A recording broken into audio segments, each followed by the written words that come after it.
Good afternoon and welcome into a new episode of Capitol View, a weekly webcast brought to you by the Daily Journal and djournal.com, where we discuss what's going on with the state government. Bobby Harrison, our Capitol Bureau Chief down in Jackson, joining us as always. I'm your host, Brad Locke. Thanks for being with us on this Monday. Bobby, how's it going down there? All right, Brad, they're doing a little construction in the press room, so if it gets a little loud, my apologies to begin with, but I think we can muddle through. Well, don't let them put you to work, all right? It'd probably be warped if I worked on it. That's all right. We got a couple of things I want to cover today. Something you wrote about last week. We'll start with the opioid epidemic that they're trying to address in this state. It's pretty bad, really nationwide, but especially in Mississippi, especially in certain parts of Mississippi, up in these parts, rather, in the northeast corner of the state, Tishomingo County, Alcorn, Marshall, places like that. It's gotten pretty bad with opioid overdoses. And so state officials trying to find a way to help curb the trend.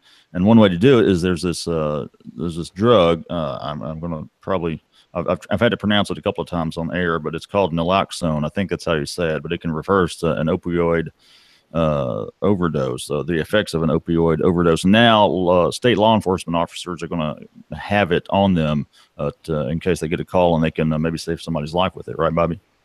That's right.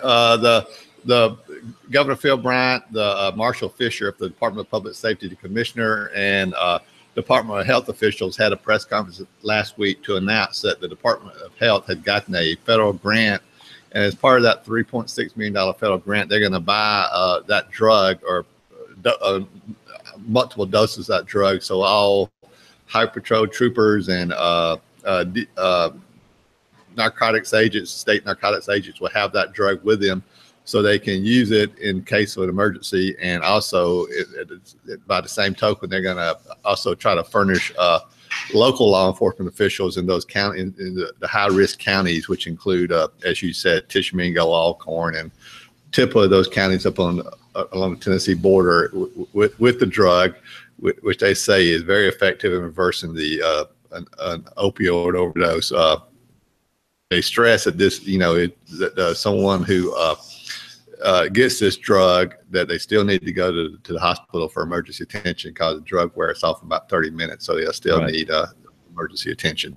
But Brad, this drug apparently is real simple to use. It's a nasal spray, or what the troopers and the state law enforcement officials have will be a nasal spray, but it's you can get it in the form of a nasal spray or as a sort of like a, EpiPen. So I guess you could inject it. Yeah.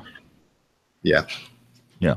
And as I mentioned, it's a big problem up in these parts. We did a pretty deep dive on this this issue 2-3 months ago, it seems like. I know William Moore and I think Michaela Morris were the two who really looked at the subject in depth.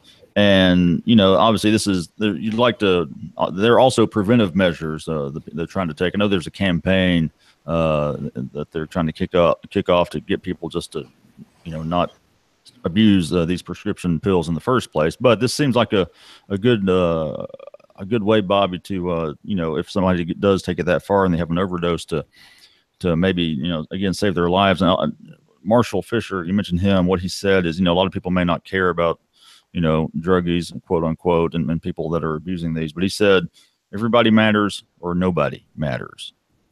Yeah, I thought that was a strong statement. Marshall Fisher's background. He's a lifetime law enforcement officer. He's commissioner of public safety now. Before then, he was commissioner of the State Department of Corrections, and before then, he was head of the State Narcotics Bureau. So he's been fighting drugs and putting people in prison pretty much all his life related to the drug issue. But he said it's just as important. Our first mission is to save lives, and so I thought that was a strong statement by a lifetime law enforcement officer. And as part of the same, also last week, Brad, Governor Bryant's task force on this issue completed its work, and they talked about not only getting more money for prevention, as you talked about, but also enhancing the penalties against people who are transporting and selling this drug, and also they're trying to to stress to the medical community, the doctors, that they need to limit their abilities to not the ability to limit the prescriptions of this drug. So we'll see how this goes in the future. Yeah, these recommendations, they're hoping to have legislative hearings on them at some point. Yeah, Governor Bryant said he hopes that there's some hearings coming in the coming months on his task force recommendations. And and one other thing, Brad, we might want to touch on this. There's also Attorney General Jim Hood, state's only statewide elected Democrat, has actually filed a big lawsuit against these opioid manufacturers. It's similar to the successful lawsuit against the cigarette makers. Yeah. He's trying to recoup money that he said the states lost because of the opioid epidemic. And interestingly, Governor Bryant, who at times is at odds with General Hood, said while not commenting on the lawsuit, he did say that he also thought that the manufacturers were liable and owed the state money for the pain and damages caused by these drugs. Yeah, and as we pointed out in that series we did a while back, I mean, it's really just too easy to get these prescription pills. A lot of people need these, and a lot of people that end up abusing them don't start out intending to do that. Obviously, they have issues that they're trying to deal with, and then they just, some people are more easily addicted to those things than others, and then it just becomes a bigger problem for them. That kind of goes back to my to the statement Marshall Fisher said. Although even those who set out just to abuse them still, like he said, deserve a chance to be saved if they're able to do so with this drug that can reverse the effects. Looking at some numbers in 2016, at least 211 deaths in Mississippi were attributed to opioid overdoses. Fisher believes it could be 3 times that many. And then I think over a period of like 3 years, 2013 to 16, there were 563 drug overdose deaths reported in the state. 481 of those were opioid related, 20 of them in Tishomingo County.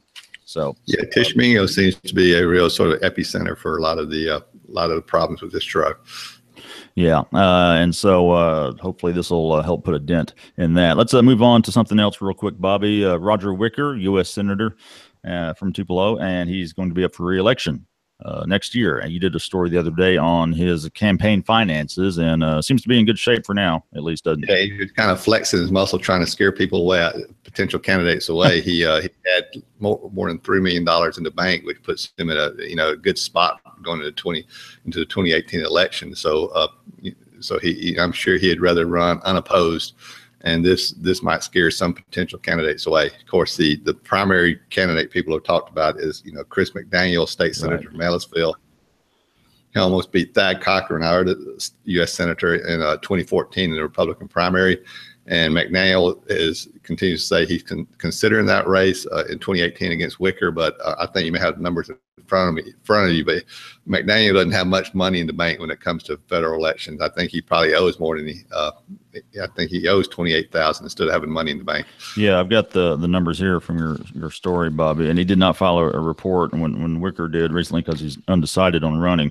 The report from 2014 showed that McDaniel had about $8,100 in cash on hand from that 14 race that he lost to Thad Cochran, but with campaign debts of $25,000. Now, so he's going to wait a while and try to gauge things. Although I think if we learned anything from that Cochran McDaniel primary is that don't just assume even an entrenched incumbent is just going to cakewalk. I mean, most years Cochran did, but I'm sure Wicker has at least learned that from 2014. Yeah, I think Cochran went into that election not thinking that he would have much of a campaign, that he would not have to run much of a campaign, that his opposition was token.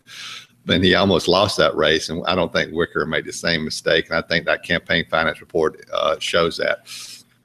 One other thing, back in January, McDaniel did file a state campaign finance report showing he had about $48,800 in cash on hand, but that was from the state campaign. Now, I did not know this. You cannot convert money from a state campaign to a federal campaign, can you?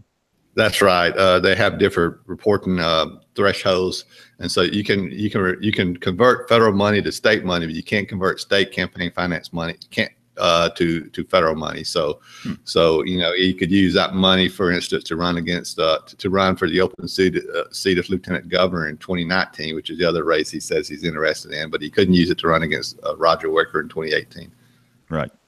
All right. Well, good stuff as always, Bobby. And you can check out all of Bobby's work in the Daily Journal or at djournal.com. Be sure to follow Bobby on Twitter at BobbyHarrison9. And again, this webcast comes to you every Monday around 2 o'clock live at djournal.com. If you don't catch it live, just go back and watch the replay later on. And that'll do it for this week. Bobby and I reckon we'll be back next week. So until then, have a good one. Thanks.